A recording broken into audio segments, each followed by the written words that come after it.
Praise the Lord everyone. परमेश्वर आप सबको ब्लेस करे, बहुत आशीषित करे। मैं आप लोगों के बीच परमेश्वर की महिमा के लिए कुछ वचन को पढ़ना चाहते हैं। आइए हम सब आंखें बंद करके प्रभु को पहले धन्यवाद देते हैं। पिता परमेश्वर, हम आपका हृदय से लाखों करोड़ों बार धन्यवाद देते हैं, जबकि आपने जो वचन दिए उन वचनों के द्वारा आप इन सब के जीवनों में कार्य करें। ये वचन इनके जीवनों में सौगुना रूप से फल लाएं। जितने अंधकार की शक्तियाँ इन वचनों के खिलाफ हैं पिता, वो इनको छोड़ कर जाने पाए। पवित्र आत्मा, आज इन वचनों से हम सभी से आप बात करें। आप बढ़े और हम घटें, यीशु के नाम में आमीन आमीन। मैं परमेश्वर की महिमा करती हूँ कि खरे व्यक्ति की प्रार्थना कैसी होती। एक खरा मनुष्य कैसा होता है, जो परमेश्वर का भय मानता है, चाहे कितनी भी बड़ी विपत्ति क्यों ना हो, कोई भी दिक्कत क्यों ना हो, परमेश्वर उनकी प्रार्थनाओं को सुनता है। मैं परमेश्वर का वचन भजन संहिता 26 में लिखा है, हे यहोवा मेरा न्याय कर, क्योंकि मैं खराई से चलता रहा हूँ। मेरा भरोसा यहोवा पर अटल बना है। और हे यहोवा मुझको जांच और परख, और मेरे मन और हृदय को परख, क्योंकि तेरी करुणा मेरी आंखों के सामने और मैं तेरे सत्य मार्ग पर चलता रहा हूँ। राजा दाऊद परमेश्वर की नज़र में खरे व्यक्ति थे। वो परमेश्वर की महिमा करते थे, परमेश्वर की आराधना करते थे, और वो परमेश्वर से कहते हैं कि पिता मेरा न्याय कर, क्योंकि मैं खराई से चलता रहा हूँ। मेरे प्रियो, वो परमेश्वर से यानी कि पवित्र आत्मा को वो अलाउ करते थे कि पवित्र आत्मा आप मुझे जांचें, मुझे परखें कि मेरे अंदर क्या कमी है, मेरे अंदर क्या बुराई है।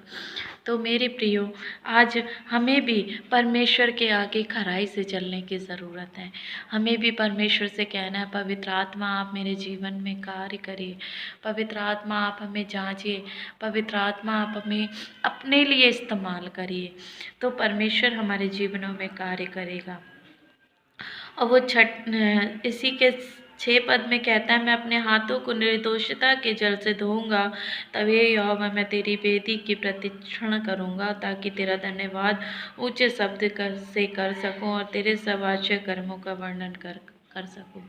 जब हम हर प्रकार से निर्दोष होते हैं, जब हम हर प्रकार से परमेश्वर की महिमा करते हैं, तो तब हम जब परमेश्वर को धन्यवाद देते हैं, तो वो धन्यवाद हमारे परमेश्वर यहोवा को ग्रहण योग्य होता है और वो हमारे जीवन में कार्य करता है। परमेश्वर का वचन कहता है कि यहोवा मेरा शब्द सुनकर हे यहोवा मेरा शब्द सुनकर मैं पुकारता हूँ, तू मुझ पर अनुग्रह कर, मुझे उत्तर दे, क्योंकि मैं तेरे दर्शन का खोजी हूँ। जब हम परमेश्वर की खोजी बन जाते हैं, जब हम पिता को पुकारते हैं, हृदय की गहराई से पुकारते हैं, परमेश्वर की अधीनगी में चलते हैं, तो परमेश्वर हमारी अगुवाई करता है, परमेश्वर हमारे जीवनों में कार्य करता है। वो नर्म लोगों पर दया करता है और अनुग्रहकारी परमेश्वर है। प्रभु बहुत महान है। आपने देखा होगा दानियल को जब शेरों की मानंद में डालने की बात थी, दानियल ने फिर भी परमेश्वर की आराधना करना और उसकी खराई से चलना, परमेश्वर की जय जयकार करना नहीं छोड़ा। पिता बहुत महान परमेश्वर है। वो पिता आज हमारे जीवनों में भी यही चाहता है कि हम भी परमेश्वर की महिमा करें और उसके राज्य की आराधना करें। परमेश्वर का वचन कहता है कि परमेश्वर को धन्यवाद का ही बलिदान चढ़ा, परम प्रधान की अपनी मन्नतें पूरी कर, और संकट के दिन मुझे पुकार और मैं तुझे तेरी महिमा करने पाऊँगा। यस, परमेश्वर की जब हम आराधना करते हैं, जब हम परमेश्वर की जय जयकार करते हैं, जब हम प्रभु को खराई से चलते हैं, तो तब हम जब धन्यवाद का बलिदान चढ़ाते हैं, तब वो परमेश्वर हमारे जीवनों में कार्य करता है। मेरे प्रियो, आज वो समय है कि हम परमेश्वर की नज़र में करें हैं। हमें आज परखने की बहुत ज़रूरत है। आज हमें अपने जीवन को देखने की बहुत ज़रूरत है कि हम परमेश्वर की नज़र में करें हैं कि नहीं। मनुष्य तो हमें वो पुराने ही चाल चलन के अनुसार जांचता है। वो सोचता है कि ये पहले वाले ही लोग हैं, ये पहले की तरह इनका जीवन होगा, लेकिन नहीं। जब हमारे कामों को, हमारे चरित्रों को वो जब देखते हैं, तो वो जान जाते हैं कि परमेश्वर हमारी ओर है। परमेश्वर का वचन कहता है कि जिसकी ओर यहोवा खड़ा उसका विरोधी कोई नहीं हो सकता। यस, हमारा परमेश्वर हमारे साथ खड़ा है, तो वो हमें चलना सिखाएगा, वो हम पर भरोसा करना, हमें निर्दोष करना, वो सब कुछ सिखाता है। लोग कहते हैं कि मसीह में किया गया परिश्रम, हम मसीह में इतने आ तो गए हैं पर हमारे ऊपर विपत्तियाँ परेशानियाँ आ रही हैं। आप अय्यूब को देखिए, अय्यूब के जब जब घाव हो गए थे मेरे प्रियो, उसके जब कीड़े थे, अगर आप हृदय की गहराई से अगर अय्यूब को महसूस करेंगे उसकी तकलीफ, तो आपका हृदय भर जाएगा। क्योंकि अय्यूब के जो कीड़े थे ना, वो जब निकलते थे वो उनको भी अंदर रख लेता था। उसने फिर भी, उसकी बीवी ने कहा कि परमेश्वर की दुहाई दे और उसको बुरा भला बोल और मर जा, लेकिन उसने फिर भी परमेश्वर के लिए बुरा नहीं बोला। उसने ये एक ही बात की, जिस यहोवा से हम सुख लेते हैं क्या हम उस यहोवा से दुख ना लें। और वो खरा निकला। अय्यूब परमेश्वर की नज़र में खरा व्यक्ति निकला और उसने जितना खोया उसका दुगना परमेश्वर ने 4 गुना उसे लौटाया। हमारा परमेश्वर आज ऐसे ही लोगों को ढूंढ रहा है, रूह और सच्चाई से उसकी महिमा करने वालों को ढूंढ रहा है, जो खराई से उसके राज्य की बाट जोने वालों को ढूंढ रहा है। आज बहुत से पास्टर, पासवान, बेटे बेटियां प्रभु की महिमा करने के लिए खड़े तो हो गए हैं, लेकिन जब आशीष नहीं मिलती, जब कहीं से कुछ नहीं मिलता, तब वो प्रभु से पीछे हट जाते हैं, वो संसार में खो जाते हैं।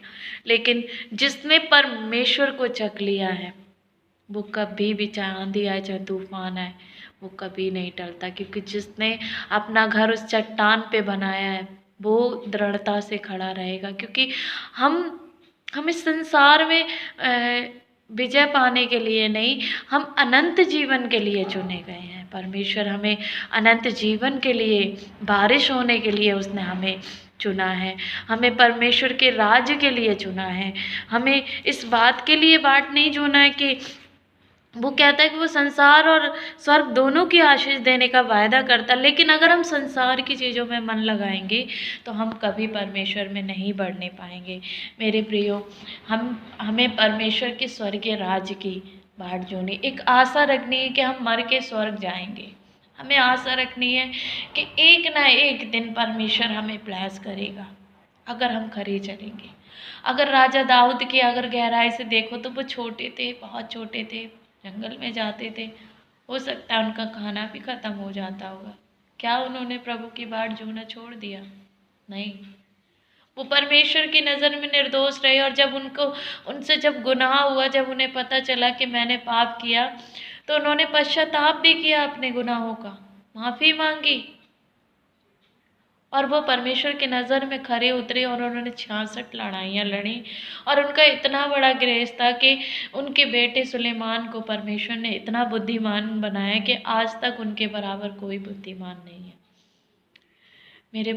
मेरे प्रियो, हमारा परमेश्वर युगान युग का एक सा परमेश्वर है, वो कभी नहीं बदलता। वो परमेश्वर आज भी ताकत रखता है लाल समुद्र को 2 भागों में बांटने की। वो परमेश्वर आज भी ताकत रखता है यरीहो की दीवार गिराने की। वो परमेश्वर आज भी हमारे जीवनों को बदलने की ताकत रखता है। लेकिन परमेश्वर हमारे विश्वास को देखता है कि यदि हमारा विश्वास राई के दाने के बराबर है, क्या हम इस पहाड़ से कहें और ये पहाड़ हमारी आज्ञा मानेगा? क्योंकि परमेश्वर ने हमें जगत की हर चीज़ का अधिकार दिया है। मेरे प्रियो, हमें खराई से, पवित्रताई से, परमेश्वर के भय में बढ़ते जाना है। जो जीवित वचन हमको दिया है यही हमें बुद्धिमान बनाएगा और यही हमें मार्ग दिखाएगा। जब आप इसको अपना शरण स्थान मान लेंगे, परमेश्वर आपकी हर एक परेशानियों से आपको आज़ाद करेगा। परमेश्वर आपके जीवनों में आपको मसीह में जीना सिखा देगा, खराई से चलना सिखा देगा। इस वचन के द्वारा परमेश्वर आप सबको बहुत ब्लेस करे। God bless you all. जय मसीह की।